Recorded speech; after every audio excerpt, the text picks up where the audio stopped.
Ya. Buen día a todos. Hoy es sábado, un sábado 25. Estamos nuevamente con la reunión de cada sábado de la Red Latinoamericana de Física de Materia Condensada y Ciencias de Materiales. La red LASMAT pues, es una comunidad que tiene como objetivo divulgar el progreso, los trabajos de los investigadores latinoamericanos y también los trabajos de los investigadores del mundo, ¿no? La red está integrada por investigadores de diversas universidades latinoamericanas, como por ejemplo en Perú está San Marcos, Universidad Nacional de San Marcos. En Brasil tenemos a la Universidad Federal Rural de Río de Janeiro, Universidad Federal de Pernambuco, Universidad Federal de Fluminense. En Colombia tenemos a la Universidad Nacional de Colombia. Eh, en Bolivia tenemos a la Universidad Mayor de San Andrés. En México tenemos a la Universidad Autónoma de Nuevo León, la CIMVESTAB. En Chile está presente la Universidad Católica del Norte, Universidad de San Sebastián en Puerto Montt, Chile. También tenemos en Argentina a la Universidad Nacional de Córdoba, el Centro Atómico de Bariloche. Costa Rica, Laboratorio Nacional de Nanotecnología. Agradecidos con ellos por la participación de cada uno de sus investigadores. En este caso, en este día, vamos a presentar al doctor Marlon Valerio Cuadros. El doctor Marlon Valerio se graduó como bachiller en la Universidad Nacional Mayor de San Marcos, en Perú. Fue en sus aulas donde adquirió la fascinación por la materia y sus propiedades, la cual hizo o le llevó a Brasil, donde obtuvo su título de maestría en física de materia condensada en la Universidad Federal de Alagoas. Posteriormente, alcanzó el pináculo de su formación con el grado de doctor en ciencias físicas por la Universidad Federal de Sao Carlos. Además, realizó un postdoctorado en la Universidad Estatal de Maringá y, y otro en el Centro Brasileiro de Pesquisas Físicas. Le damos bienvenida al doctor para que pueda presentar su charla. Eh, Puede comenzar.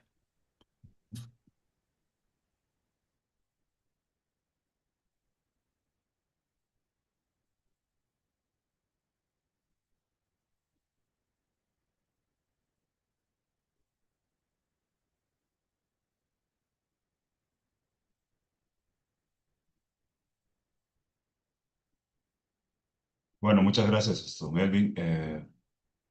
Yo quería comenzar entonces primero agradeciendo por la invitación, ¿ya? Ese trabajo que les voy a presentar, parte del trabajo de doctorado de uno de los alumnos, bueno, hoy en día ya doctor también y profesor, Alex Britt, ¿ya? Durante la tesis de doctorado de Alex, fueron hechos varios materiales. Dentro de los materiales, uno de los sistemas que llamó mucho a mi atención y fue de alguna forma también uno de los materiales que le propuse a Alex desarrollar del doctorado de él. Ese trabajo fue desenvolvido eh, en colaboración con pesquisadores aquí del Brasil también, entre ellos el profesor Edson Passamani, el profesor José de Araujo, profesor Marcos, de Marcos Morales, ¿no? De la Universidad Federal de Río Grande do Norte, ¿ya? Y quien era el orientador de Alex en esa época era el profesor Andrea Paisano, ¿no?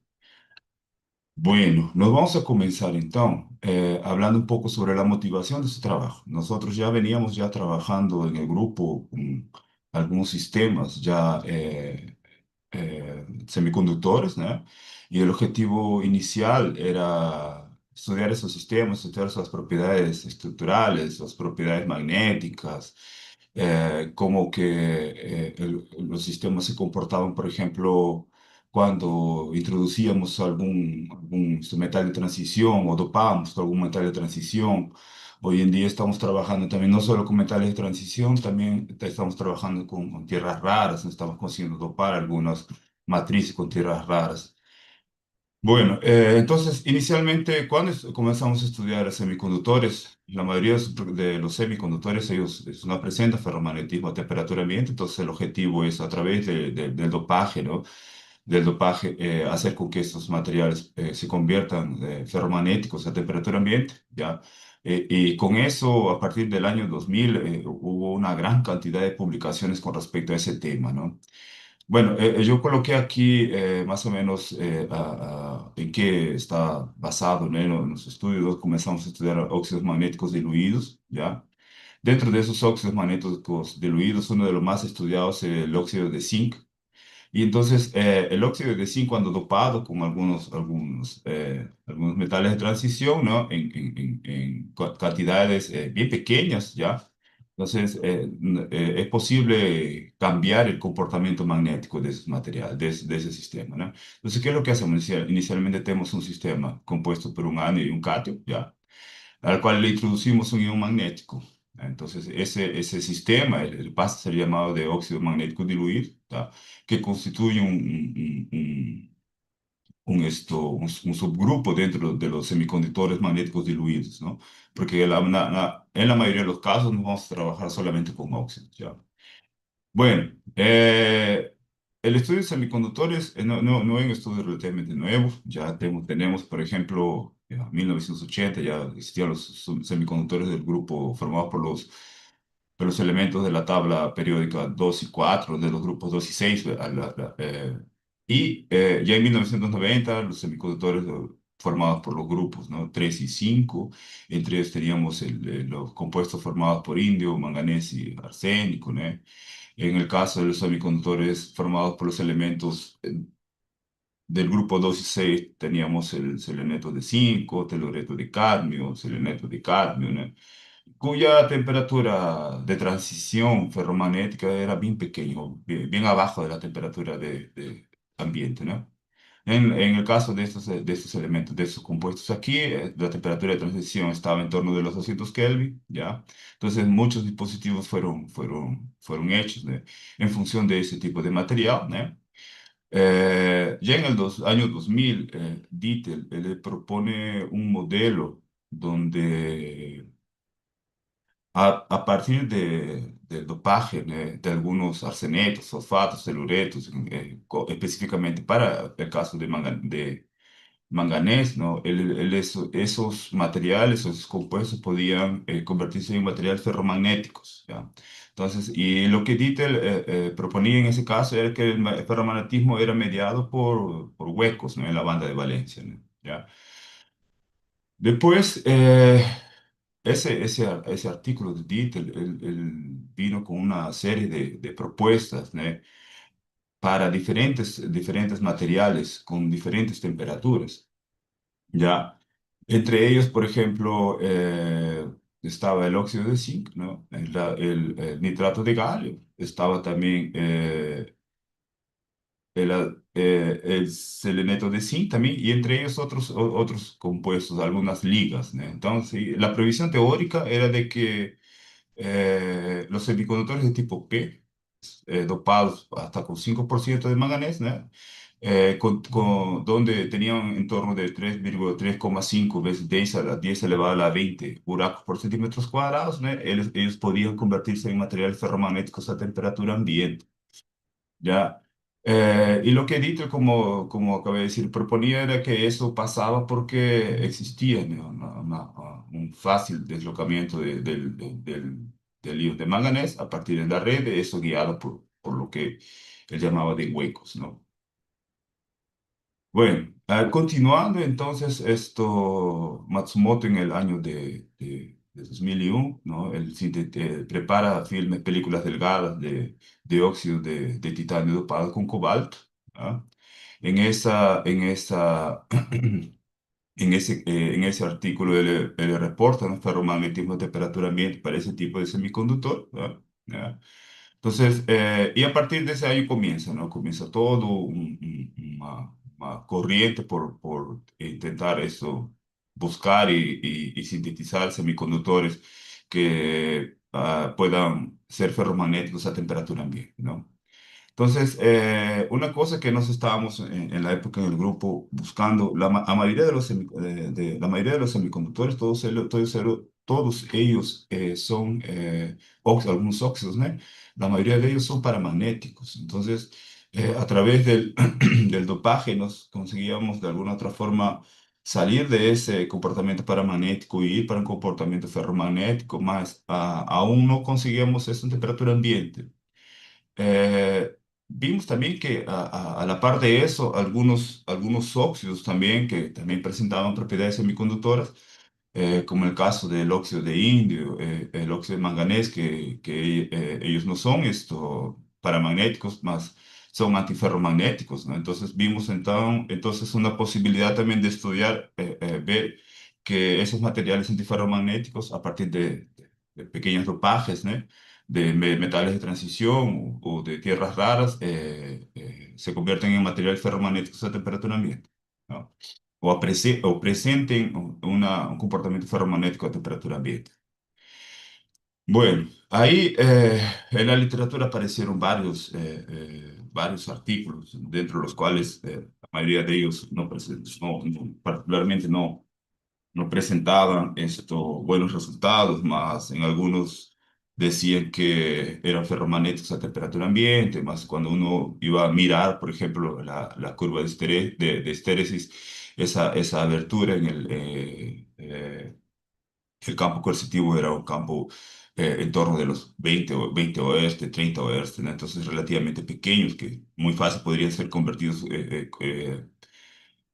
confundidos con respuestas del propio equipo, ¿no? Ya, entonces, hubieron algunos resultados, algunos artículos publicados hasta en revistas importantes donde vimos ese tipo de propuestas, ese tipo de resultados, ¿tá?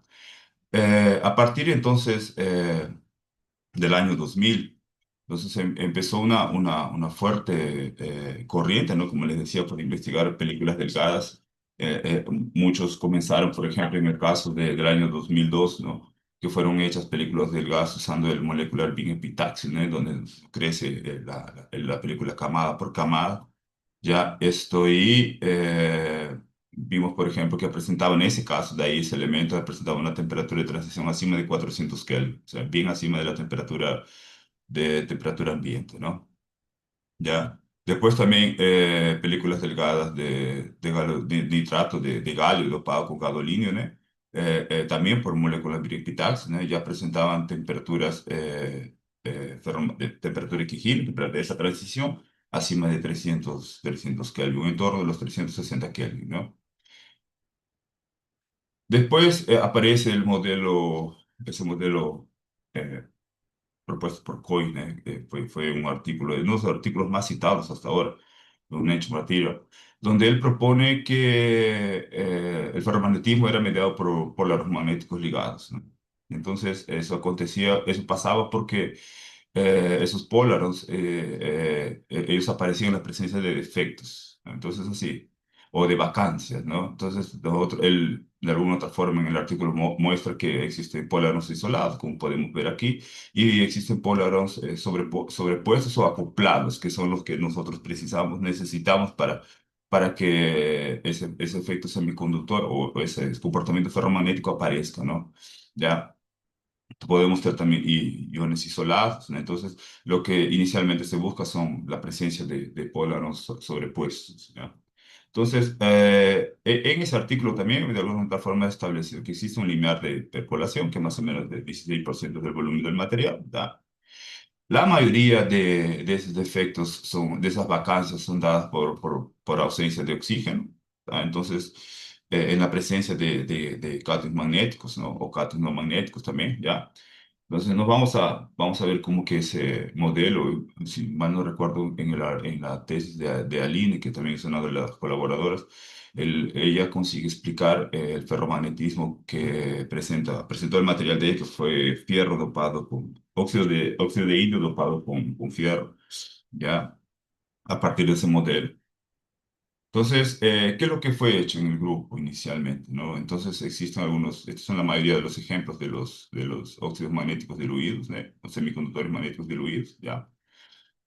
Está el óxido de níquel, está el óxido de zinc, óxido de titanio, óxido de indio, de estaño, de cobre, de circonio, ¿no? Entonces, de todos esos materiales, nosotros ya estudiamos ya algunos sistemas, ¿no? Por ejemplo, como les decía, ya preparamos sistemas dopados de óxido de zinc con fierro, óxido de zinc con cobalto, óxido de zinc con manganés. Hicimos también un sistema codopado de fierro con cobalto, que presentaron resultados bien interesantes también. Preparamos también sistemas de óxido de circonio con dopado con fierro, de aquí óxidos de cobre, que fue también, ese fue el caso de la tesis de Aline, ¿no? Que preparó óxido de cobre dopado con fierro y óxido de indio dopado con fierro también. Entonces, ambos, ellos presentaron ferromagnetismo en temperatura ambiente, ¿ya? Y esta presentación es básicamente en función del sistema, de uno de los sistemas que Alex preparó, que fue el óxido de níquel dopado con fierro. Ya existían varios trabajos en la literatura con respecto a ese sistema. Nosotros conseguimos de alguna forma contribuir con más datos de Moss-Bauer, con más datos de medidas de magnetización, con la técnica de preparación es una técnica relativamente simple, fácil de sintetizar materiales nanoestructurados, ¿no? Ya les voy a explicar aquí un poco sobre eso. Inicialmente, entonces, cómo que comenzamos a preparar nuestros materiales, ¿no? Nos usamos nuestro método de síntesis. Nosotros lo llamamos método de síntesis, más la verdad es un proceso relativamente simple por el cual pasan, nuestros reactivos. Inicialmente tenemos, por ejemplo, acetatos de una matriz. En ese caso puede ser la matriz como en el caso de nuestro material, el óxido de níquel, entonces es un acetato de níquel, ¿ya? Y el acetato dopante. En ese caso de ahí, como usamos pequeñas cantidades de fierro, ¿no? Y nosotros necesitamos que después, uno de los objetivos, como voy a mostrar también después, es hacer medidas de Moss-Bauer y por la poca cantidad de fierro que usamos, que fue hasta de 4%, nosotros usamos fierro enriquecido. Ese fierro enriquecido inicialmente fue, o se compra fierro enriquecido y se prepara un acetato a partir de ese fierro enriquecido. Entonces, es un acetato hecho en el propio laboratorio, es un acetato que ya la preparación, la caracterización de ese acetato también ya fue publicado, todo, ¿no? En una revista de química inclusive. Y usamos un acetato de fierro hecho en casa, ¿no? Entonces, colocamos ahí también el acetato de fierro. Todo eso de ahí es diluido en agua, ¿ya? Y después pasa a un proceso de congelamiento. Entonces, esa solución en un beker, ¿no? Es colocada en un beker y el beker es colocado, la verdad, en un recipiente de plástico, ¿no? Y ese recipiente de plástico después es colocado en nitrógeno líquido. Entonces, congelado todo ese material, es congelado. Y después pasa por una sublimación en vacío. Entonces, esa es que sería la liofilización. Entonces, lo que entra como un bloque duro de hielo de ese material, ¿no? De nuestro material inicial, sale como si fuese esto polvo bien fino, ¿no? Y la ventaja de ese polvo bien fino es que nosotros conseguimos de alguna forma homogeneizar nuestro acetato dopante dentro de la matriz, ¿no? Entonces, esa es una de las ventajas, ¿no? Y la otra de las ventajas también de que a partir de esa distribución de la matriz, alias, del dopante dentro de la matriz, cómo se distribuye el fierro en la matriz de níquel, ¿ya? Los tratamientos térmicos muchas veces son hechos en tiempos bien cortos y temperaturas relativamente bajas, ¿no? Entonces, así, ese tratamiento térmico que fue hecho en esas muestras, nosotros hicimos todos los tratamientos térmicos, un tratamiento térmico, ¿no? Un único tratamiento térmico a 600 grados durante 10 o 20 minutos, nada más. Entonces, llega a 600 grados, dejamos el material en el horno por 10 o 20 minutos, después retiramos, dejamos de enfriar y está pronto, ¿no? Entonces, y tenemos nuestras nanopartículas, ¿ya? Entonces, y ahí inicialmente usamos 600 grados porque casi todos los materiales que veníamos preparando eran en esa baja de temperatura, 600, 500, 600, 500. Y después también vimos que queríamos ver cómo es la influencia del tamaño de nanopartículas, porque como ustedes ya deben de saber, ¿no? Cuanto mayor la temperatura o mayor el tiempo de exposición a esa variación de temperatura, el tamaño, el material también crece más, ¿no? Entonces, en nuestro caso, nosotros preparamos también para 1%, preparamos en una temperatura de 400 grados, ¿no? Que fue bien rápido también, entonces el horno llega a 400, una vez que llega a 400 lo dejamos 20 o 30 minutos y después de ahí también es dejar de enfriar. Entonces son muestras que son rápidas de ser preparadas, ¿no? En algunos casos el tratamiento térmico fue hecho en atmósfera, en atmósfera libre, ¿no? En otros casos fue usado eh, atmósfera de nitrógeno, ¿no? Podemos usar atmósfera de nitrógeno, ya hemos hecho tratamiento térmico también con atmósfera de hidrógeno, de argón, entonces tenemos esa facilidad de preparar esos tipos de materiales en diferentes también atmósferas, ¿no? En ese caso, en el caso del óxido de níquel, todas ellas fueron hechas a ar libre, ¿no? ¿Ya? Entonces, al aire libre, ¿no? Entonces, nosotros preparamos ese sistema con pura, 1%, 2%, 3%, 4%, todas esas preparadas en 600 grados. Esa es la tasa de subida del tratamiento térmico, 10 grados por minuto, relativamente rápido, ¿no? Y después también preparamos dos muestras o tres muestras más. Para 1% hicimos en 400, ¿ya? Y para 3% hicimos 400 y 500. Entonces, de 3% hay tres muestras, ¿ya? En 400, 500 y 600. Entonces, las técnicas que usamos también fueron rayos X. Aquí yo coloqué XPS, más yo no mostré, no estoy mostrando los resultados aquí. Magnetización de SIAC, Moss-Bauer y microscopía de transmisión. Y en ese caso de la muestra de óxido de níquel, también hicimos evaluamos él como un catalizador, ¿no? Entonces, obtuvimos también resultados interesantes sobre eso, ¿ya? Bueno, entonces comenzando con los resultados, inicialmente nosotros sabemos que el óxido de níquel él tiene una estructura cúbica, ¿no? Vemos también que el es antiferromagnético abajo de 522 Kelvin, en el caso del óxido de níquel bulk, ¿ya?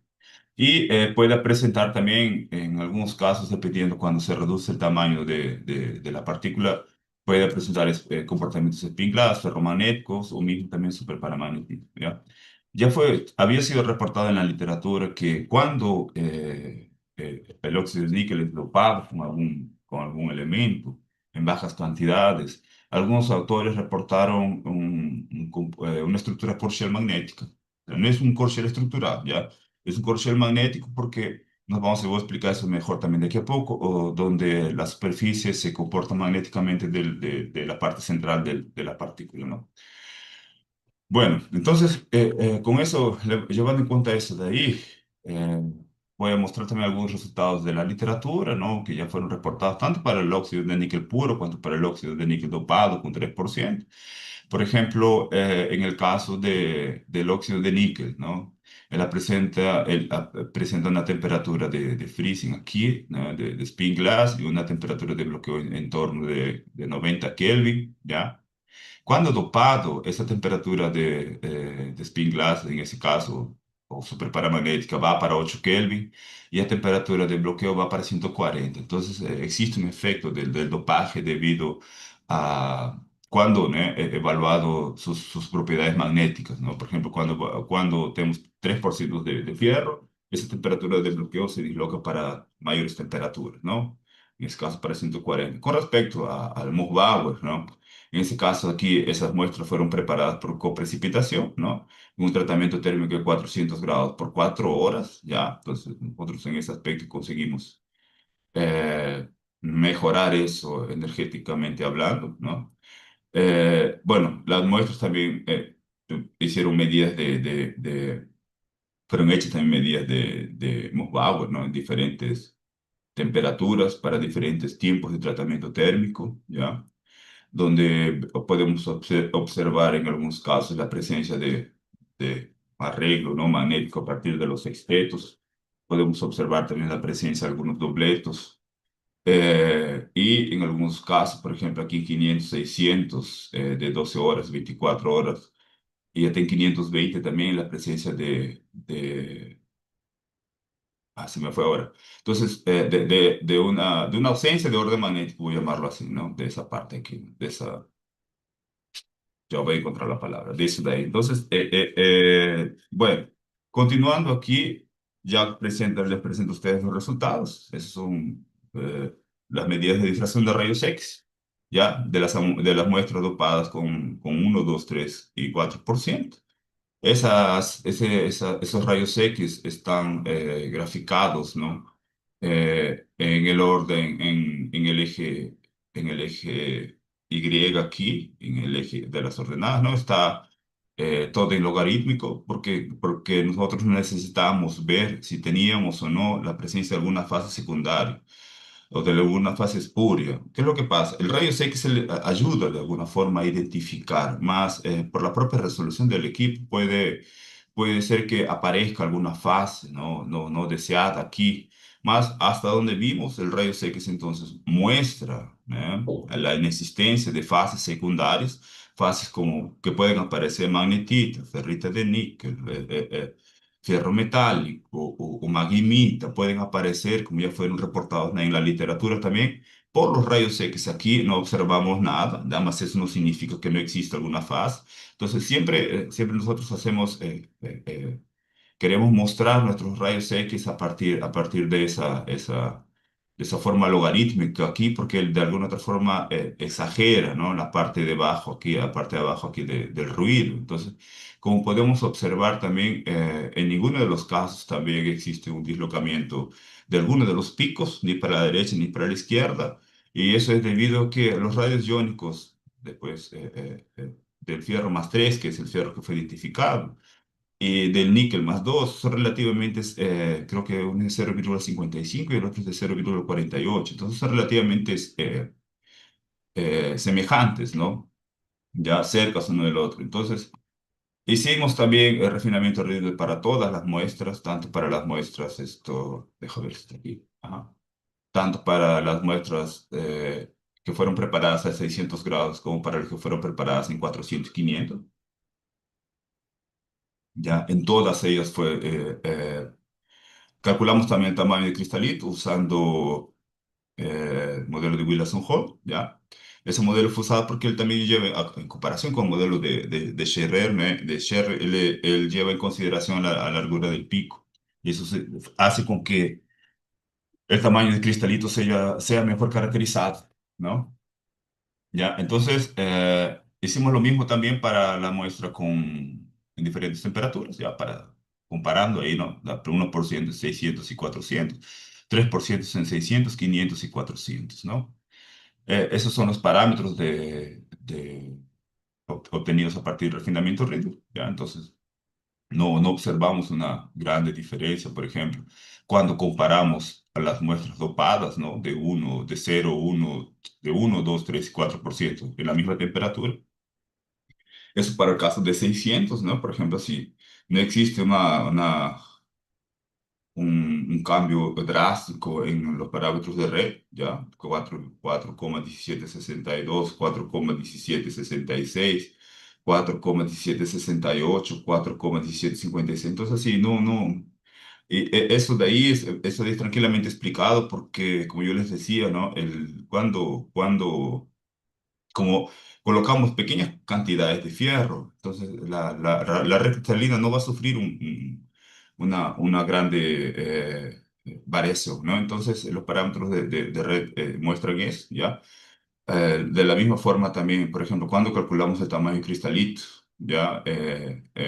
Por ejemplo, para el caso de no dopada de 26,6 nanómetros, para dopada con 1% diodos 21,4 nanómetros, 2% 19 nanómetros, 3% 18,9 nanómetros y para 4% 18,3 nanómetros. Entonces existe una ligera, ¿no? Un ligero cambio del tamaño, ¿no? El tamaño disminuye a medida que vamos aumentando la concentración de fierro. Cuando comparamos, por ejemplo, y eso voy a ir ahí al caso de 3%. cuando comparamos para diferentes tratamientos térmicos, por ejemplo, en el caso de 3%, 600, 500 y 400, ya nosotros observamos que en 600 grados el tamaño es de 18,9, en 500 grados de 12,2 y en 400 grados de 8,64. Entonces, a medida que reducimos el tiempo de tratamiento térmico, también reducimos el tamaño del cristalito, ¿no? El microstrain es heredado como aparece aquí, ¿no? A medida que vamos colocando más fierro en la matriz, observamos que de alguna forma disminuye aquí el tamaño del microstrain. Eso era medio que no esperábamos eso, ¿ya? Más porque en la literatura, la mayoría de los artículos que habíamos visto en la época era, era ellos reportaban un incremento, ¿no? Un aumento de ese microstrain, esas microextensiones, más después cuando vimos que en nuestro caso, ¿no? El dopaje es un dopaje relativamente pequeño, está de 4%, entonces más o menos que era entendible eso de aquí, ¿ya? Bueno, continuando aquí, nosotros hicimos entonces microscopía de transmisión, ¿ya? De esas muestras fueron hechas microscopía de transmisión. Y yo voy a colocar aquí el caso de la imagen, ¿no? Para 0%, o sea, para la partícula, el óxido de níquel puro, ¿no? Y el óxido de níquel dopado con 4%, ¿no? La escala aquí, no sé si ustedes consiguen ver, es de 20 nanómetros y aquí también está de 20 nanómetros, ¿ya? Cuando observamos, por ejemplo, para el caso de 0% de puro, la muestra pura, vemos que aquí el ajuste, el log normal, ¿no? Log normal, él es relativamente, tiene una cintura grande aquí, ¿no? Por decir de esa forma, ¿ya? Que va más o menos de 15 nanómetros hasta 30 nanómetros, o sea, y esa distribución de partículas en medio está entre los 15 y 30 nanómetros, ¿ya? Cuando dopado con 4%, vemos que ese tamaño se reduce, como ya habíamos visto también, un efecto parecido en el cristalito. Ya esperamos que el tamaño se reduciese cuando dopábamos con 4%.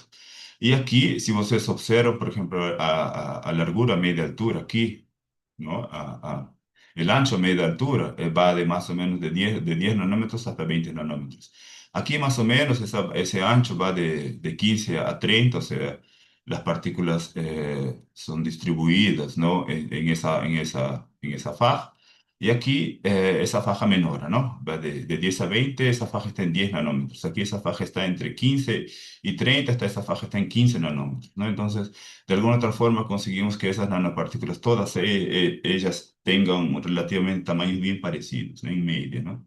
Ya, este de aquí es un gráfico del tamaño, del diámetro, ¿no? Del diámetro medio de las nanopartículas, ¿no? Por ejemplo, para el níquel, óxido de níquel puro, para óxido de níquel dopado con 1%, 2%, 3%, 4%. Entonces, es un gráfico que indica el tamaño, el diámetro medio de la nanopartícula en función de la concentración de fierro, ¿no?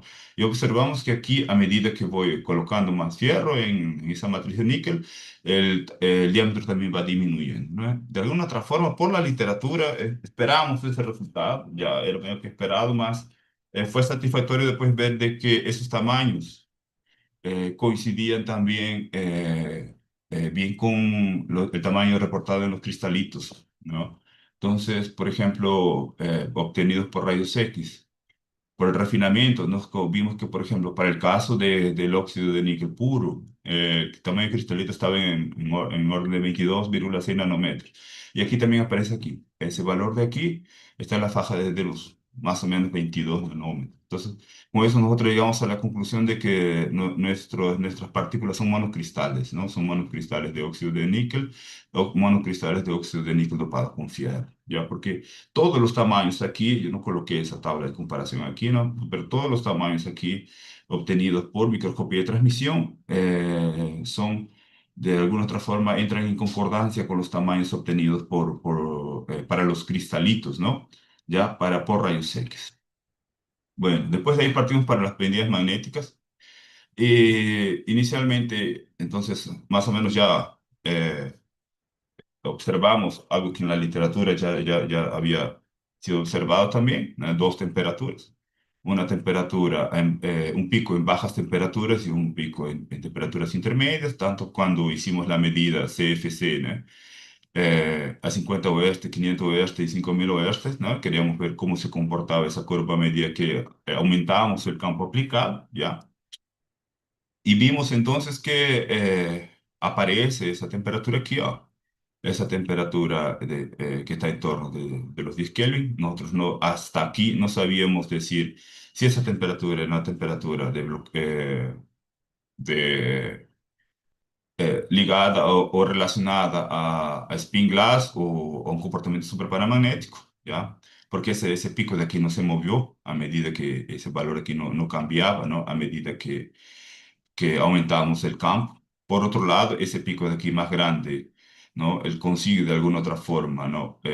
Cambiar a medida que aumentamos el campo magnético, ¿ya? Aplicado. Esa para la muestra de 0%, o sea, níquel, óxido de níquel puro.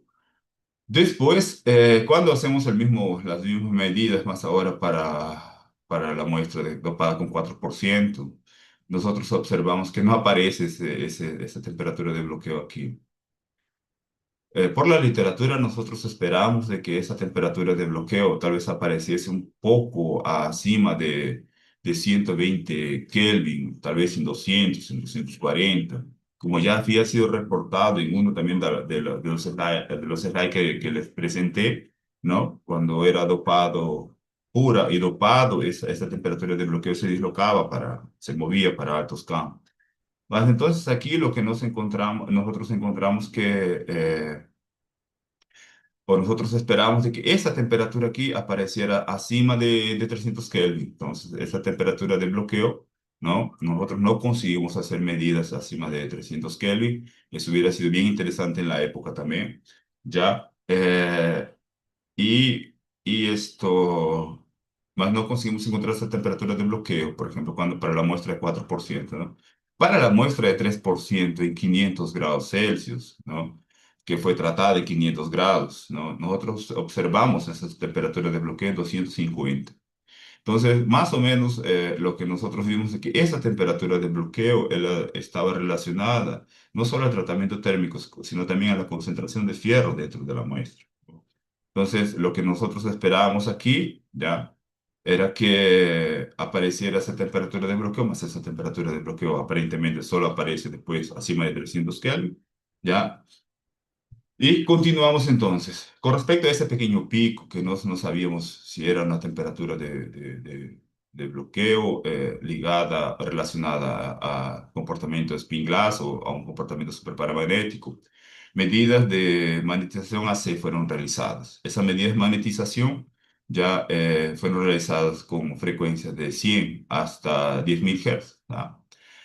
Y esta de aquí es para el óxido de níquel, ¿no? Puro, ¿no? Sin dopaje. Nosotros entonces observamos tres picos aquí, o tres máximos, voy a llamar así. Ese máximo aquí que llamó nuestra atención. Ese pico de aquí que no encontramos en la literatura, ¿a qué se debía? Ese pico de ahí no sufre no aparece en las medidas de CFC, de magnetización DC. Ese pico solo aparece cuando fuimos a hacer medidas de magnetización de magnetización AC, ¿no? Y apareció por el caso del óxido de níquel, ¿no? ¿Ya? Ahí después nosotros vimos, hicimos un zoom en esa región de aquí, y en esa región nosotros vimos que ese pico de ahí, él se disloca, o él se mueve para temperaturas mayores, ¿no? De 8,05 para 9,23, ¿ya? A medida que aumentamos la frecuencia. Entonces ese pico es movido o es afectado por la frecuencia de la medida, ¿no? Eso ya nos da un buen indicio, ¿no? Ya, entonces hicimos las mismas medidas también para el óxido de níquel dopado con 3% de fierro. Aquí también observamos una vez más ese pico en 47 Kelvin que no fue identificado, ¿no? Y como yo les dije, que ese pico no sufre ningún deslocamiento. Ya, yo lo coloqué aquí más cuando hacemos un zoom en ese pico de aquí no sufre ningún deslocamiento. Ese pico no aparece en las medidas de DC, magnetización DC, ¿ya? Y una vez más, entonces, para el caso de óxido níquel dopado con 3%, nosotros hicimos un zoom en esa región de aquí, ¿no? Y vimos que el pico se disloca en torno de 10,22 hasta 11,12, ¿no? Una variación de 0,9, ¿ya? Más alguien puede pensar, más eso no está, no está, no tiene a ver con el paso es de 0,5 Kelvin. Ya, entonces hicimos un ajuste a partir de de esa variación aquí de la temperatura con ese modelo que fue, esa ecuación que fue propuesta por Midoshi, ¿no? En ese artículo bien importante aquí, Spin-Glass and Experimental Introduction, ¿no? Y hicimos lo mismo para el óxido de níquel, calculamos ese phi de aquí, ¿no? Ese delta de TFS, esa variación de aquí de la temperatura. El TFES es esa temperatura aquí, ¿no? El pico máximo, ¿no? ¿Ya? Y la variación del logaritmo en base 10 de la frecuencia, en ese caso la variación va, aquí yo coloqué de 50 a 1000, a 10.000, más creo que nosotros consideramos, fue de 50 a 10.000 en ese caso, ¿no? Y en el otro también fue de 100 a 10.000, ¿no? Cuando hicimos ese cálculo, nosotros vimos que ese phi para el caso del óxido de níquel puro, de un valor de 0,062, bien pequeño, ¿no? Y para el caso de níquel dopado con 3% de fierro, de un valor de 0,047. Acontece que en ese artículo, Midosh, él coloca una regla en función de esos valores, ¿no? Por ejemplo, si él le dice, va a ser ese comportamiento de spin class, si ese phi está entre 0,005, ajá, y 0,08. ¿No? En nuestro caso, esos dos valores de aquí encajan en esa faja de valores, ¿no? Entonces, ese comportamiento aquí es una temperatura, es el pico, está ligado a una transición de fase spin-glass, ¿ya? Entonces, bueno, a partir de esas medidas magnéticas, entonces nos ya habíamos visto que teníamos un comportamiento spin-glass y una temperatura de bloqueo, ¿no? Relacionada a la parte antiferromagnética de la matriz, ¿no? Y cómo esa temperatura de bloqueo se dislocaba para mayores temperaturas a medida que colocábamos cantidades pequeñas de fierro, ¿ya? Y vimos inclusive que para 4% esa temperatura de bloqueo en teoría debería de aparecer bien arriba de 300, ¿ya? Realizamos medidas de magnetización eh, en función del campo, ¿no? Para las muestras 0 y 4, aquí fueron colocadas esas dos muestras siempre para comparar ya con sin fierro y con la mayor cantidad de fierro, ¿ya? Yo no sé si les dije, más nosotros fuimos hasta 4%, porque en 5% encontramos una pequeña presencia de ferrita de níquel. Entonces, 4% fue nuestro limiar de dopaje. No fuimos más adelante con la concentración porque ya, así que encontramos una fase secundaria, paramos, ¿no? Entonces, quedamos nada más hasta 4%. ¿Ya? Entonces nosotros hicimos medidas en 2 Kelvin y 300 Kelvin, ¿ya? Observamos que, por ejemplo, en 300 Kelvin teníamos una, un campo de histeresis, ¿no? Aquí, de más o menos 20 Hz. Ya, eso de aquí, nosotros vimos que en algunos artículos ellos reportaban eso como comportamiento ferromagnético, más en nuestro caso, nosotros no, nosotros lo que hicimos, dijimos que ese comportamiento, esa pequeña abertura, en torno de los 20 Hz, ¿no? Era debido a al propio equipo de magnetización. Es un campo remanente que a veces se queda en el propio imán del squid. ¿Ya? Como es 20 Hz, a veces es difícil de limpiar. Bueno, da para limpiar eso de ahí, ¿ya? Más esto, en nuestro caso, nosotros dijimos de que, por ejemplo, en 300 Kelvin no presenta ningún tipo de comportamiento ferromagnético. La verdad, debido a ese perfil tenía ese perfil lineal en altos campos, ese comportamiento podía ser un comportamiento antiferromagnético, ¿no? Que era eh, típico del óxido de níquel, ¿no? ¿Ya? Por otro lado, en 2 Kelvin nosotros observamos que presenta una histéresis. grande ya, aquí, una abertura grande en torno de 4000 Hz. Ese comportamiento entonces era relatado a contribución ferromagnética, ¿ya? Y observamos también que él presenta aquí esa curva, ¿no? Que es llamada de cintura de avispa, ¿ya? Esa cintura de avispa aquí, ¿no? En la literatura es explicada como el comportamiento magnético de dos granos magnéticos de diferente tamaño, ¿no? Con diferentes campos coercitivos. Entonces, por eso es que aparece ese resultado aquí, ¿no? ¿Ya? Hicimos eso entonces para el óxido de níquel puro y para el óxido de níquel dopado con 4%. Por otro lado, cuando hacemos, por ejemplo, en 300 Kelvin, si ustedes observan aquí el campo coercitivo o coercivo, ¿no? Él aparece en torno de 80 Hz. Entonces, eso aquí no es más esto una respuesta del equipo, no es campo remanente del equipo, no. Aquí es una respuesta de la propia muestra. Es muy grande para hacer un campo remanente en el equipo, ¿no?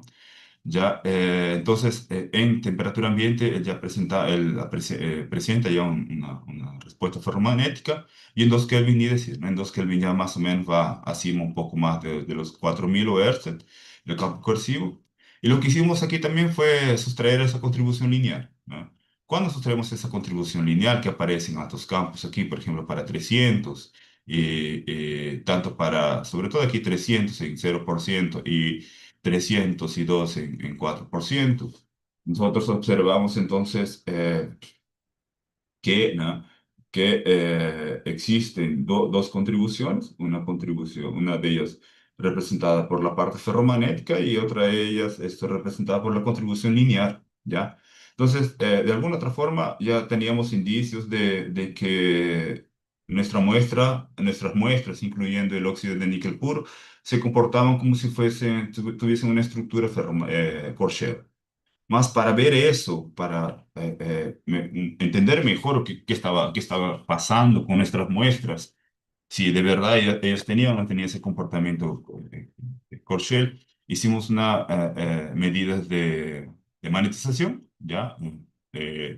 Para observar ese fenómeno, ¿no? Entonces ahí esas medidas fueron hechas así. Por ejemplo, inicialmente nosotros, ¿qué es lo que hacemos?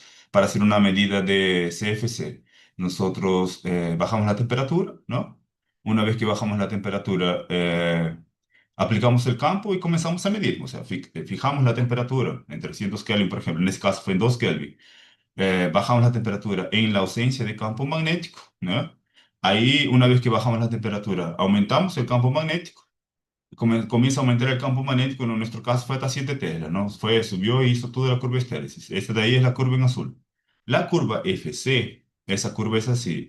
Nosotros bajamos la temperatura en presencia de campo magnético, o sea, ya le aplicamos en ese caso directamente los 7 Teslas, ¿ya? Entonces, aplicamos 7 Tesla, bajamos la temperatura hasta 2 Kelvin y comenzamos a medir en 7 Tesla. Entonces, si comenzamos a medir en 7 Tesla, cuando observamos que toda la medida termina, ¿no? Observamos que existe un dislocamiento de la esteresis, ¿no?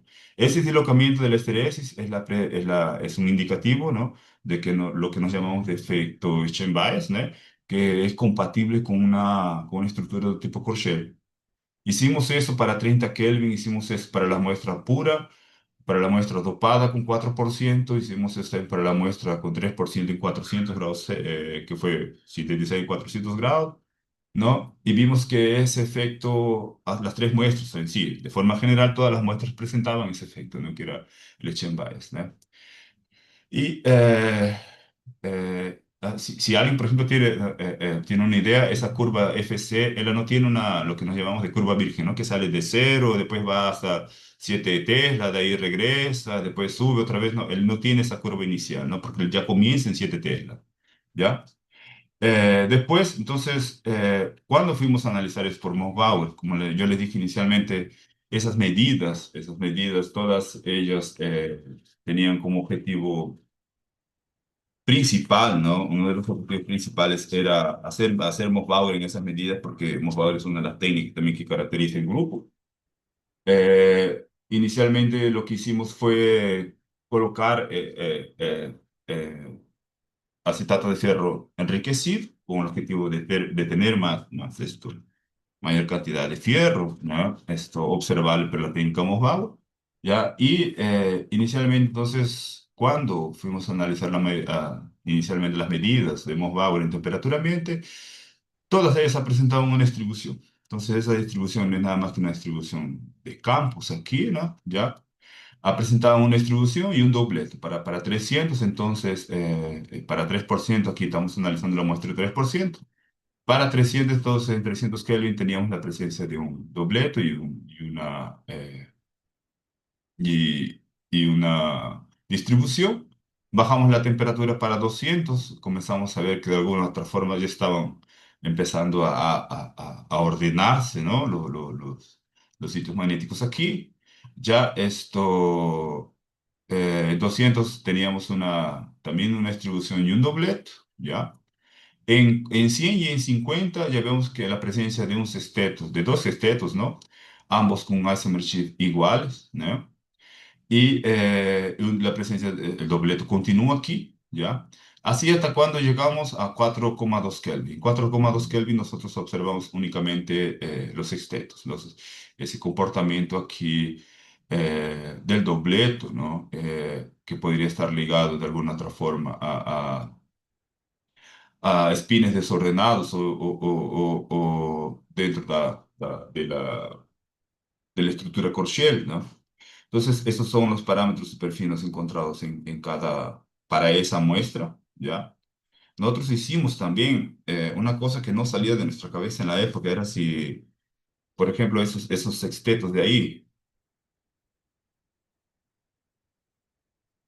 ok, James, thank you. Nosotros en la época vimos que ainda teníamos cierto recelo por la presencia de fases secundarias. Entonces, ¿qué fue lo que hicimos? Le pedimos a Alex que hiciera ferrita de níquel y hiciera magnetita, y bueno, eso está en la tesis de Alex, y que solo para diferenciar que esos dos sextetos de ahí no tenían nada a ver con la presencia de ferrita de níquel o de magnetito de manganita, ¿no? Ya, después también una prueba que hicimos también, eso fue en esas muestras, si no me equivoco, las mandamos a Alemania para que le hicieran medidas en campo aplicado, ¿ya? Porque de esa forma tal vez podíamos descubrir si teníamos o no teníamos alguna fase secundaria, ¿no? Si bien que el Moss Bauer también nos iba a dar esa información, más nos, nosotros tal vez estábamos con ciertos recelos de que dentro de esos sextetos se ocultase algún sexteto que nosotros no estábamos consiguiendo ver. Entonces, esa medida yo no coloqué aquí, ¿ya? Más quien tuviera interés después puedo mostrar las medidas, ¿ya? Y vimos también, por ejemplo, que tanto para el caso de 100 Kelvin, estos son gráficos de evolución del área relativa y de los campos hiperfinos, ¿no? Para la muestra del 3%, ¿tá? No, para la muestra del 3% y para la muestra para varias concentraciones. Solo que el 3% hicimos en 2 Kelvin, ¿no?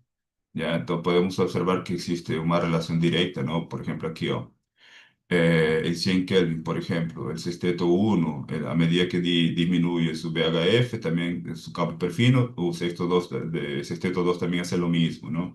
En 50 Kelvin, aquí también el sexteto 2 se mantiene con ese mismo perfil, a diferencia de aquí de 4%. En ese punto nosotros no conseguimos explicar en la época por qué que estaba apareciendo eso, ¿ya? Más también, por ejemplo, vimos que tanto el área del campo hiperfino en 4,2 Kelvin también no mudaba, no era muy diferente, ya en 50 Kelvin, tanto para el sistema 1 cuanto para el sistema 2. Después, con respecto a las áreas, también las áreas fueron manteniéndose de alguna forma constantes, ¿ya? Esas fueron medidas de Moss-Bauer, por ejemplo, para las muestras de 1% en 400 grados y de 3% en 400 grados. O sea, en ese caso de ahí son los Moss-Bauer de las muestras con menor tamaño, ¿ya? Y aquí vimos que en 300 aparecía únicamente un doblete, no había más la presencia de, de la distribución en comparación con las otras muestras, ¿no? Que fueron hechas en 600. Por otro lado, cuando realizadas las medidas en 100 Kelvin comienzan a aparecer también ahora esa distribución, ¿ya? Y en 30 Kelvin aparece, por ejemplo, ya aparecen los sextetos, más todavía está presente ese dobleto que va menorando, ¿no? Entonces nosotros llegamos a la conclusión que la dopaje del fierro aumenta, ¿no? A medida que colocamos más fierro también, aumenta la temperatura de bloqueo, ¿no? Eso lo mismo fue hecho también para 400 en 3%, ¿no? Y el comportamiento es relativamente similar, ¿no? Tanto para en temperatura ambiente cuanto hecho en 50 Kelvin.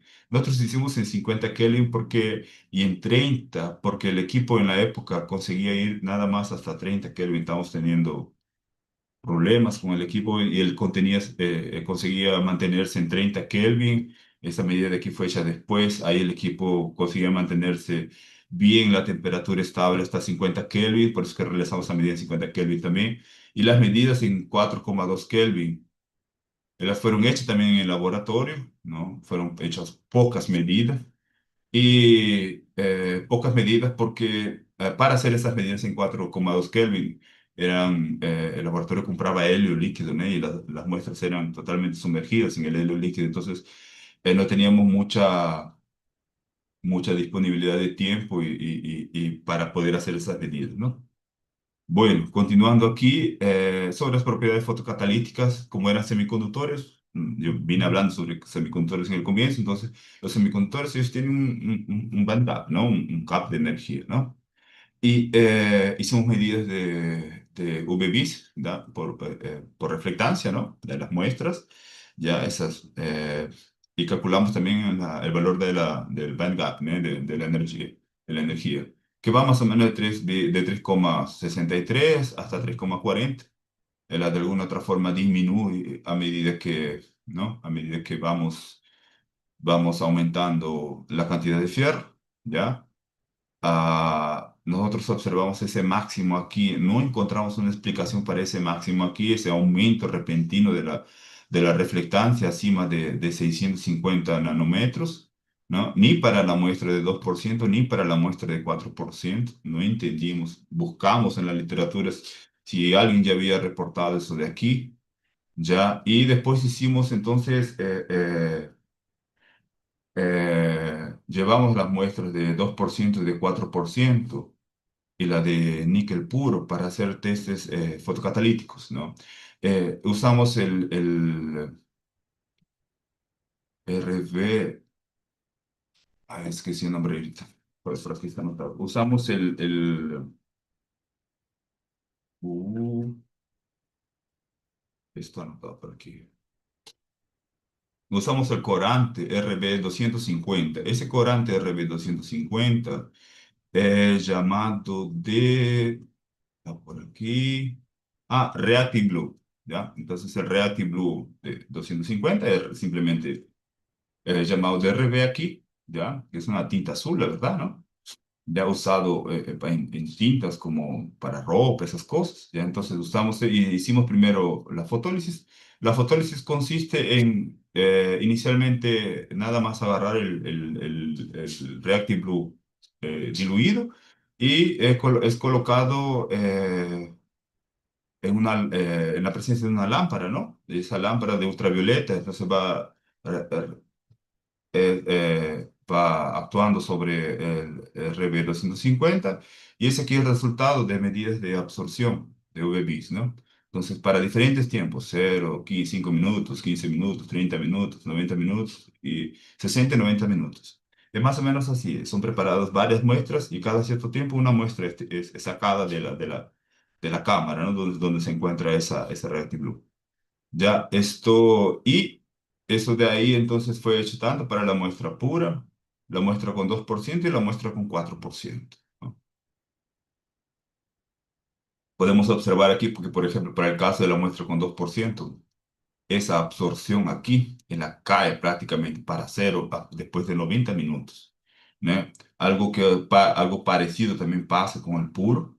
Y con el caso de 4%, ustedes observan que después de 90 minutos todavía había absorción aquí, ¿ya?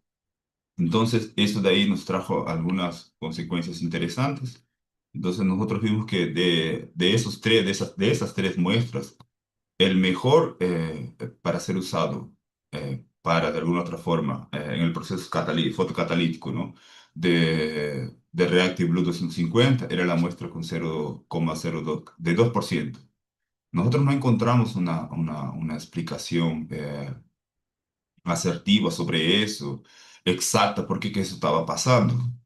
Ya, pero reportamos eso en la literatura y la mayoría de nuestros resultados entonces fueron bien aceptados, inclusive tuvimos una publicación de eso de ahí, eso que es la tabla de la publicación, estrella de la publicación, donde, por ejemplo, en nuestro caso, la degradación ocurre de 99,3 de ese reactivo, de Reactive Blue 250, en la edad de entre 0 y 30 minutos, ¿no? Entonces ya entre 0 y 30 minutos y de 30 a 90 también ya no conseguíamos ya, por ejemplo, ya prácticamente era cero, estaba en esa faja de aquí, ¿no? Entonces entre 0 y 30 minutos, esa razón, ¿no? Era caer abruptamente, ¿ya? Hasta después de 60 90 ya va prácticamente para cero, ¿no? Entonces, 99,3% fue degradado 90 minutos después, ¿ya? O 30 minutos después, ¿no? Entonces, bueno, con eso de ahí yo voy a encerrar aquí ya con algunas conclusiones. Entonces, dentro de ese trabajo conseguimos incorporar el fierro en la matriz de óxido de níquel, ¿ya? Vimos también que podíamos reducir el tamaño, el tiempo y la temperatura de tratamiento térmico, ¿ya? Que resultó en una disminución continua del tamaño de la nanopartícula. Los datos de Bauer revelaron que el fierro entró dentro de la matriz también y que entró con estado de valencia +3, ¿no? Eh, Existe toda una región superficial de las nanopartículas que presenta alta concentración de fierro. Este resultado de ahí, yo después de buscar un poco más esto, quería un poco más de información, más este resultado de ahí también fue confirmado por XPS, ya no mostré aquí el XPS, más, fue confirmado después por el XPS, la temperatura de bloqueo del níquel es afectada por la presencia de los dopantes, ¿no? ¿Ya? Sobre la caracterización magnética indica que, por ejemplo, nuestro sistema, ¿no? Presenta una estructura magnética de tipo Corchel, ¿ya? Más es un corchel magnético, que no es un corchel estructurado, ¿ya? O sea, no tenemos una camada de una cosa y dentro otra, no, es la misma cosa, solo que ese corchel es debido a que existen algunas vacancias, existen en la superficie hay más fierro que en la parte interior de la nanopartícula, entonces es básicamente un corchel magnético, ¿ya? La actividad fotocatalítica presentó una mejora significativa cuando dopada con 2% de fierro, ya, y a la cual consiguió, ¿no? Atribuir puede ser principalmente, ¿no? A reducción de la banda prohibida, ¿no? Del band gap, ¿ya? Y entonces este estudio de alguna otra forma por la técnica que fueron preparados todos los materiales, dentro de esos materiales ese sistema, ¿no? Una síntesis, proporciona una síntesis simple y barata de hacer estos nanopartículas, ¿no? Con tamaños relativamente pequeños y que exhibieron una alta eficiencia, ¿no? En la fotocatalítica, en la degradación del corante RB250. Bueno, yo termino por aquí y espero y haya sido de bastante interés esta presentación. Muchas gracias.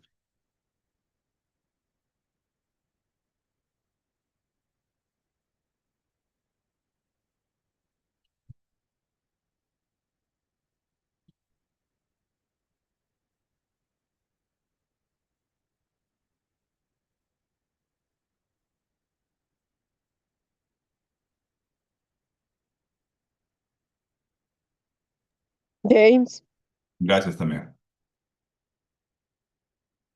Listo. Le damos gracias al doctor Marlon por su presentación.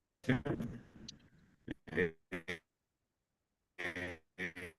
Ahora vamos a pasar a la muy aconsejable que las preguntas, por favor, por el motivo de un poco algunas cosas, fallos técnicos, que se puedan realizar escribiendo. Si en caso no se puede, o no se puede, pueden mencionarlo y acá internamente lo escribimos y le pasamos las preguntas al doctor Marley. Entonces, en función a ello, pues vamos a empezar con el doctor Alfredo. Si es que tiene alguna pregunta o alguna, quiere agregar a algunos datos, por favor, puede realizar libremente su pregunta.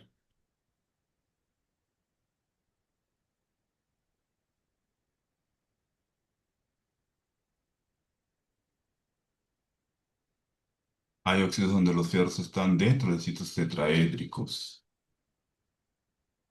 Ah, sí, fue el caso, ¿sabes de qué? Fue el caso del óxido de indio dopado con fierro. Fue el caso del óxido de indio dopado con fierro. Y en ese caso específico nos vimos la presencia de fierro más 2 y fierro más 3, donde en uno de los casos la estructura tetraédrica era deformada todavía. No, no voy a recordar bien, mas eso fue una publicación bien interesante que hizo Aline hace 2 años, creo, sobre óxido de indio dopado con fierro. Y en ese caso entró bastante cantidad de porcentaje de fierro en la época, ¿no? La propiedad es la respuesta del material dado a un estímulo externo, corriente, radiación, campo magnético. Ha sido sometido, por ejemplo, conductividad térmica. Ya. Ok, y le damos gracias Sí, al doctor Sergio Paniagua deja por ver qué. nos indica que no tiene preguntas. También le damos gracias al doctor Stuart, que ya no está, pero agradecido por la Pregunta muy presentación. interesante. Bueno, gracias, Marco. Miguel Delgado. Tengo un siguiente comentario sobre la consideración. Ah, estructura como propiedad. Yo vi tu mensaje, Miguel. Muchas gracias por la aclaración. Y la verdad, fue más o menos así. Yo no sabía si el título iba a quedar un poco más grande, más está cierto, cuando yo iba a colocar caracterización estructural y magnética de ese compuesto, ¿no? Y ya iba a colocar como propiedades fotocatalíticas, gracias, muchas gracias por la aclaración. Yo me quedé pensando después en eso también, dije, podría haber mejorado el título, ¿no? Pero bueno, ya estaba aquí también. Gracias, doctor Miguel, por su pregunta. Pasando. Ay, buena eh, pregunta. ¿Cómo se puede observar la estructura corcial en imágenes de TEM? Yo he visto algunos trabajos, profesor David. He visto algunos trabajos donde nosotros hasta intentamos hacer eso, mas cuando se hace imagen por microscopía de transmisión y después hacemos ese mapeamiento de los elementos. En teoría, lo que nosotros queríamos ver era, por ejemplo, así, el níquel tiene un color y el fierro tiene otro color. Ya así, a simple vista no da para ver, porque la respuesta de transmisión del fierro y del níquel es bien parecida, ¿ya? Cuando hacemos EDS en unas muestras de esas, da para ver, yo vi algunos artículos donde, por ejemplo, a veces aparece en la superficie una color más, por ejemplo, si fuese fierro, fuese verde, aparece más verde en la superficie y menos verde en la parte interior, ¿no? Cuando se hace microscopía de transmisión, se hace un mapping, ¿no? Pero yo he visto eso también, mas nosotros no conseguimos hacer, en la época no conseguimos hacer. Gracias, doctor David, por su Eso de ahí, aporte. no daría para ver. Quería consultar sobre el shell. Se sabe la composición, más información de ese shell. Quizás difuso. Entonces, profesor, David, espero y haya respondido su pregunta ya. Con respecto a la pregunta de Gabriela, quería consultar sobre el shell. Yo les estaba diciendo que o les había comentado, ¿no? Que yo no, que tenemos medidas también de XPS.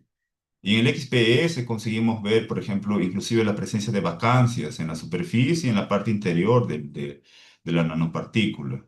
Hubiera sido interesante colocar también. Más yo no quería dejar la presentación muy larga. Eh,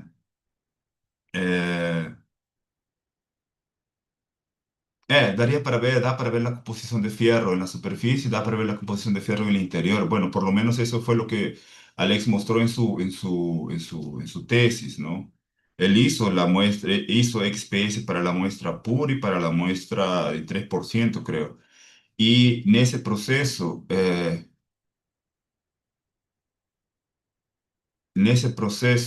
a 4.2,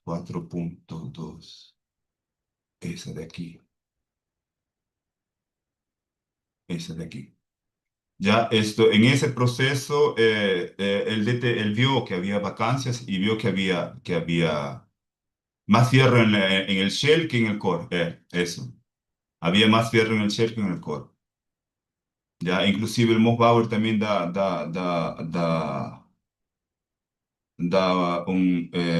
muestra eso también.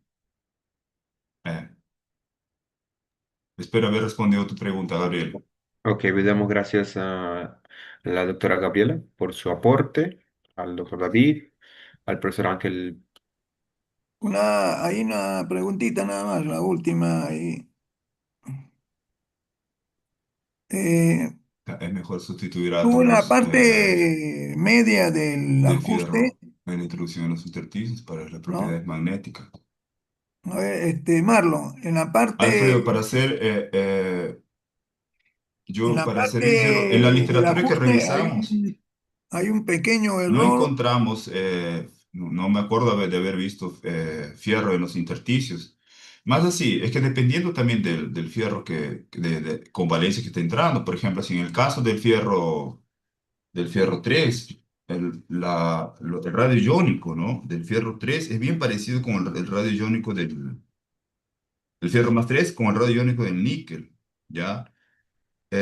¿Dónde está? Está por aquí. Tenía eso de cabeza, creo que era 0,55. Por ejemplo, en el caso del fierro, el radio iónico del fierro más 3 es de 0,49 angstrom y del níquel más Ah, 2 es de no. 0,55 angstrom. Ahora yo creo que el Diga, caso del fierro más 2 ¿me escuchan ahí para el hacer la radio iónico pregunta? es mayor y tal vez ese fierro más 2 él puede entrar como en los intersticios. Yo sinceramente no vi eso hasta ahora. Más ya puede ser una. Espero haber respondido tu pregunta. El aumento de la degradación de RB por fotocatálisis debido al Profesor dopaje Ángel, lo con que fierro. pasa es Aquí se que ve. él no está escuchándonos a Buena nosotros, toca pregunta, hacerlo Felipe. En ese por caso, mensaje sí, de texto, que nosotros es en lo la que época está él no conseguimos contestando. explicar directamente Ah, ya, gracias.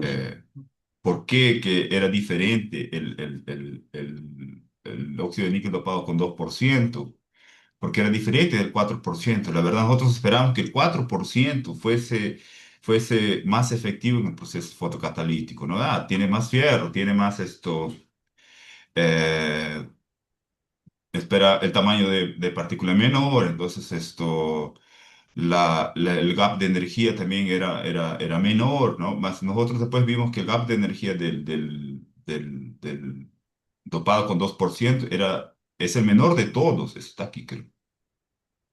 Entonces, 3,25 es el menor de todos. Entonces, lo que nosotros en la época, ¿no? Escribimos en el artículo fue de que esa eficiencia en el proceso fotocatalítico de la de 2% era debido a que el gap de energía era menor en comparación con los otros, ¿no? Fue una explicación que conseguimos dar. Después, sobre la modificación de banda, ¿no? El profesor Ángel preguntó, de 2% hay a 50 Kelvin, ¿no? Pues gracias al profesor Alfredo. En el ajuste 4,2 hay un doblete que el ajuste no calza con los valores experimentales. En cuatro coma dos solo hay dos estetos aquí, profesor. Pero falta algo. Ah, falta algo. Parece que todavía queda ahí, ¿no? Parece que todavía queda un poco de. Yo voy a revisar eso después, profesor. Voy a conversar con Alex después sobre eso también, esa observación que se acabó de hacer. ya, para ver si, cómo que quedó ese ajuste al final. Eso, puede ser. Ok, damos gracias al profesor Ángel por Buena su observación. pregunta y por su observación, al profesor Alfredo, al profesor Felipe por su pregunta y a todos. ¿Alguna pregunta más? Espero haber respondido todas sus preguntas. Por favor, si alguien todavía tiene alguna pregunta, por favor, pueden realizarla. Jimena, quizás de la red, hay preguntas.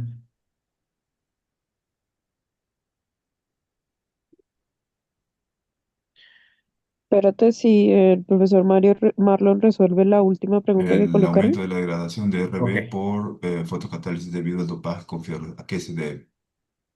Modificación de la posición de la banda de valencia. Gracias también, profesor, por la invitación. Otra aplicación. Modificación de la posición de la banda de valencia del sistema dopado para generar. Básicamente es eso, esto, Felipe. Nosotros conseguimos esto, generar mayor cantidad de radicales de hidroxilo, ¿no? Eso fue que Alex colocamos en el artículo en la época, para 2% debido a ese gap de energía que existe para la muestra de 2%, ¿no? Entonces nosotros conseguimos generar, ¿no? Mayor cantidad de radicales de hidroxilo, de hidroxilo, ¿no? De OH. De ese capítulo, fue bien interesante porque de ese capítulo solo de la tesis de Alex salieron 3 artículos, ¿no? 3 artículos. Solo de ese capítulo, que la cantidad de datos que tenía la tesis de Alex en la época, publicamos, no, 2 artículos publicamos de eso, de ese capítulo ahí. Uno fue con las propiedades estructurales y, y la fotocatálisis, y el otro fue solo de la caracterización magnética y Mohs-Bauer, ¿no?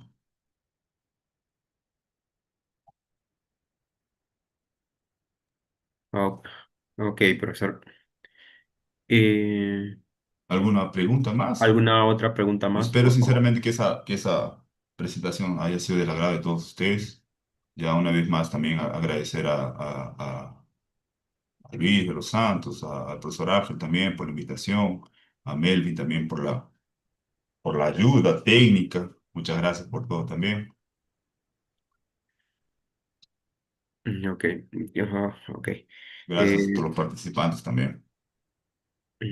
ok. Em, Creo que llegamos ya a la parte final para poder escuchar algunas palabras del doctor Bueno, no sé si ustedes, tal Ángel. vez, Melvin, comienzo del seminario les digo, más, yo hice mi doctorado en superconductividad. La verdad, yo comencé a trabajar con materiales superconductores con el profesor Ángel en San Marcos, ¿no? Cuando vine al Brasil, yo comencé a trabajar con nanopartículas, que era algo que ya me interesaba, no tenía nada a ver con caracterización magnética, no tenía nada a ver con superconductividad. De ahí fui para el doctorado. En el doctorado trabajé con películas delgadas, superconductoras, ¿no? De bajas temperaturas, niobio, la verdad era niobio, películas delgadas de niobio, ¿no? Y estudié en la época uno de los sistemas más simples que puede haber de superconductores, que eran 2 granos y una interfase, ¿no? Estudié la corriente intra y intergranular de ese sistema a partir de medidas de magnetización, medidas AC, medidas DC, imaginamiento magneto-óptico en la época también que tenía el grupo en San Carlos cuando hice el doctorado. Después yo vine a Maringá a hacer un postdoctorado, pues nada a ver en lo que yo había hecho hasta esa época, que era superconductores y nanopartículas. Bueno, nanopartículas me ayudó un poco, bastante, la verdad. Y vine a trabajar con materiales semiconductores. Entonces era otra física, era otros sistemas. Tuve que estudiar otra vez esos sistemas, ver qué tipo de caracterización hacían. Ya había trabajado con medidas de UV-Vis, ya había trabajado con medidas magnéticas, ya había trabajado con microscopía de transmisión, había trabajado con rayos X también. Entonces, de alguna otra forma, toda esa bagaje que traía desde la graduación, la maestría y el doctorado me ayudó bastante en ese postdoctorado. Entonces, así que yo les puedo decir a los estudiantes que aprovechen para aprender todo lo que puedan aprender sobre técnicas de caracterización, inclusive Moss Bauer. Yo no había visto ni en la graduación, bueno, en la graduación hacemos un curso de Moss Bauer en San Marcos, no sé si hasta ahora todavía hay ese curso. En la época, aquí me dio el curso fue el profesor Torres Tapia. Ahí después en la maestría no vimos Bauer, en el doctorado no vimos Bauer y en el postdoctorado fui a ver Moss Bauer otra vez. Y entonces las mías anotaciones que todavía las tenía, algunos libros que siempre estaban por ahí también, estaban todos. Comencé a estudiar todo otra vez. Entonces, sí, moral de la historia, chicos. Yo creo que siempre aprender un poco de todo en la pesquisa es saludable académicamente hablando. Ya, yo creo que sí, intenten aprender varias técnicas. No necesariamente necesitan ser expertos en el área, mas necesitan tal vez saber cómo poder resolver un problema, ¿no? Y así fue. Bueno, una vez más, solo agradecerles por la invitación y espero sinceramente esa presentación haya sido del agrado de todos ustedes. Muchas gracias. Muchísimas gracias. Podemos encender nuestras cámaras para poder despedirnos del profesor Marlon, por favor. Mm, Un gusto. Hasta la próxima reunión que podamos encontrarnos. Saludos con cada uno de ustedes. Un gusto. Saludito. Chao, chao. Chao, chao, chao, chao. Chao, chao, muchas gracias. Arigato.